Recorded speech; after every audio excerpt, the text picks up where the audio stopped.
Mix question है। बताना है कि दो अमिश्रणीय द्रवों को पृथक करने के लिए किस विधि का प्रयोग किया जाता है? ठीक है, पृथकारी कीप हो जाएगा। जब दो अमिश्रणीय द्रव को अलग करना होगा ना, तो उसके लिए पृथकारी कीप का प्रयोग किया जाता है। तो बताना है कि दो मिश्रणीय द्रव को अलग करने के लिए किस विधि का प्रयोग करते हैं? आसवन विधि। ठीक है, आसवन विधि हो जाएगा इसका आंसर। जब दो मिश्रणीय कहेगा तो आसवन, अमिश्रणीय कहेगा तो पृथकारी कीप हो जाएगा। बताना है कि भारत में आर्थिक सुधारों की घोषणा 3 बार हुआ है, 1948 में, 1956 में, 1991 में। तो जो 1991 में हुआ था भारतीय आर्थिक सुधार का जो मतलब ऐलान हुआ था 91 वाला, तो किस वजह से हुआ था? भुगतान संतुलन के आधार पर हुआ था। जो 1991 वाला था ना, वो भुगतान संतुलन के संकट आया था, इसके वजह से हुआ था। बताना है कि सौर भट्टियों में प्रकाश को इकट्ठा करने के लिए और कार के हेडलाइट में किस दर्पण का प्रयोग किया जाता है? अवतल दर्पण। ठीक है, अवतल दर्पण में। इस दोनों काम में, जैसे कि सौर भट्टियों में प्रकाश इकट्ठा करना हो और कार के हेडलाइट में, इन दोनों में अवतल दर्पण का प्रयोग किया जाता है। बताना है कि राज्य चुनाव आयोग की नियुक्ति कौन करता है? राज्य चुनाव नियुक्ति राज्यपाल। हाँ ठीक है, राज्यपाल करते हैं। राज्य चुनाव आयोग की नियुक्ति कौन करते हैं? तो राज्यपाल। बताना है इनको हटाते कौन है? राष्ट्रपति। ठीक है, राष्ट्रपति हटाते हैं इनको। बताना है राज्य के कार्यकारी प्रमुख कौन होता है? राज्यपाल। ठीक है, राज्य के कार्यकारी प्रमुख कौन होता है? तो राज्यपाल होता है। बताना है कि अगर क्वेश्चन पूछेगा कि राज्य के कार्यपालिका का वास्तविक प्रधान कौन होता है? प्रधानमंत्री। मुख्यमंत्री। मुख्यमंत्री इसका सही आंसर होगा। राज्य के कार्यपालिका का वास्तविक प्रधान कौन होता है? तो इसका आंसर मुख्यमंत्री होगा। बताना है कि तुमकुर, मतलब एक तुमकुर है ना, वो खान है। बताना कि तुमकुर किस स्टेट में है और किस खनिज के लिए प्रसिद्ध है? तो तुमकुर कर्नाटक में है, लोहा के लिए। ठीक है, ये कर्नाटक में है तुमकुर, और ये लौह अयस्क के लिए फेमस है।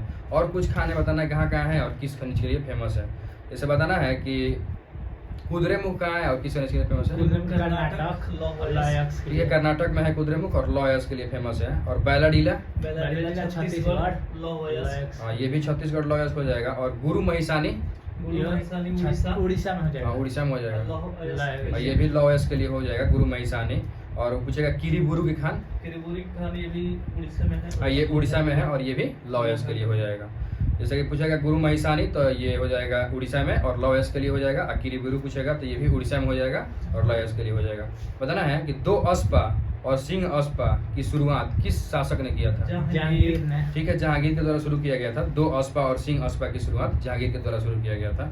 बताना है कि अकबर द्वारा बनवाई गई पंचमहल कहाँ पे है? आगरा। ठीक है, आगरा में है पंचमहल। जो अकबर बनवाया था पंचमहल, वो आगरा में है। बताना कि जहांगीर महल कहाँ पे है?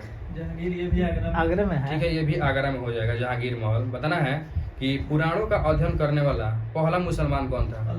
अलबरूनी। ठीक है, अलबरूनी था। पुराणों का अध्ययन करने वाला पहला मुसलमान कौन था? तो अलबरूनी हो जाएगा।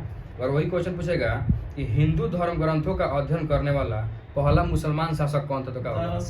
ठीक है, दारा सिको इसका आंसर हो जाएगा। हिंदू धर्म ग्रंथों का अध्ययन करने वाला पहला मुसलमान शासक, तो दारा सिको इसका आंसर होगा। बताना है कि प्रधानमंत्री अपना त्याग पत्र किसको देते हैं? राष्ट्रपति को। ठीक है, राष्ट्रपति को देते हैं प्रधानमंत्री अपना त्याग पत्र। बताना है कि उच्च न्यायालय के न्यायाधीशों की संख्या कौन निर्धारित करता है? राष्ट्रपति। ठीक है, राष्ट्रपति इसको निर्धारित करते हैं कि उच्च न्यायालय में मतलब कितना न्यायाधीश होंगे, कितना नहीं होंगे। बताना है कि राज्य सरकार का अधिकतम राजस्व इनकम, मतलब राज्य सरकार को अधिकतम राजस्व किस क्षेत्र से प्राप्त होता है? बिक्री कर से। ठीक है, बिक्री कर से प्राप्त होता है राज्य सरकार को अधिकतम राजस्व। बताना है कि पृथक पंचायती राज का मतलब क्वेश्चन है कि पृथक पंचायती राज का गठन कब हुआ था? 2004। ठीक है, 2004 इसका सही आंसर हो जाएगा। क्वेश्चन है कि पृथक पंचायती राज मंत्रालय का गठन कब हुआ था? 2004 में।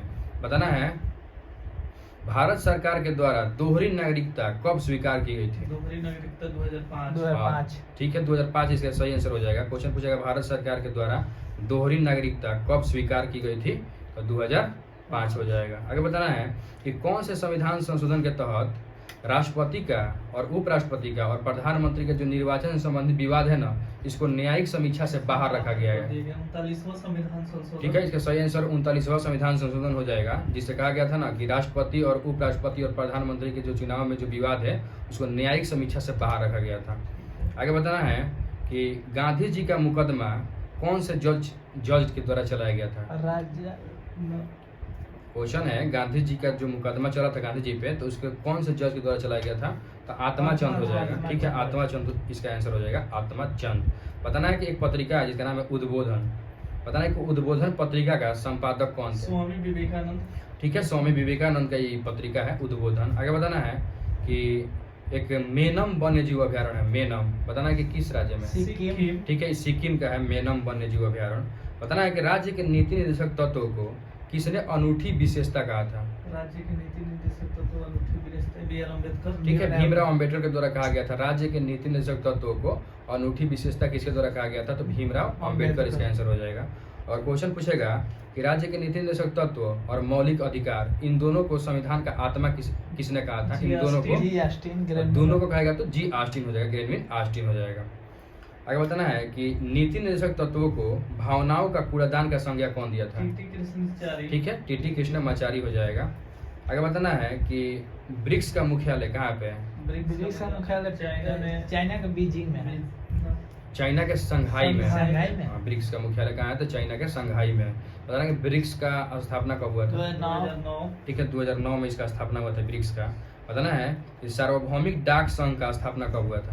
1874। ठीक है, 74 हो जाएगा इसका आंसर। सार्वभौमिक डाक संघ का स्थापना कब हुआ था? 1874 हो जाएगा इसका आंसर।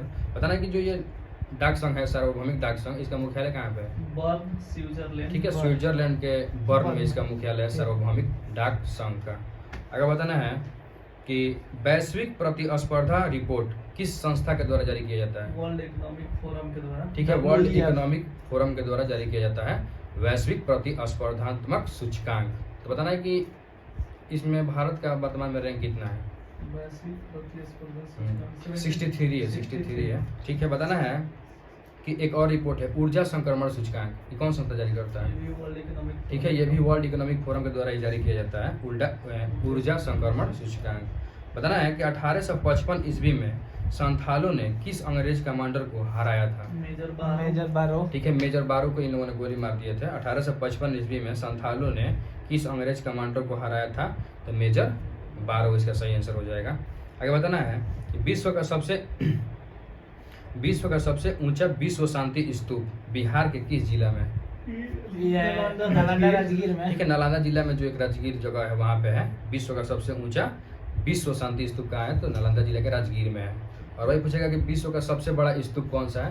विश्व का सबसे बोरोबुदुर, इंडोनेशिया। ठीक है, इंडोनेशिया का बोरोबुदुर हो जाएगा विश्व का सबसे मतलब कि बड़ा स्तूप कहाँ है? तो वहाँ पे हो जाएगा। अब भारत का सबसे बड़ा स्तूप कहेगा तो केसरिया, पूर्वी चंपारण। ठीक है, केसरिया स्तूप जो कि पूर्वी चंपारण में है। आगे बताना है कि भारतीय संविधान सभा में बिहार से कुल कितने सदस्य थे? 36। ठीक है, इसका सही आंसर 36 हो जाएगा। बंद कर।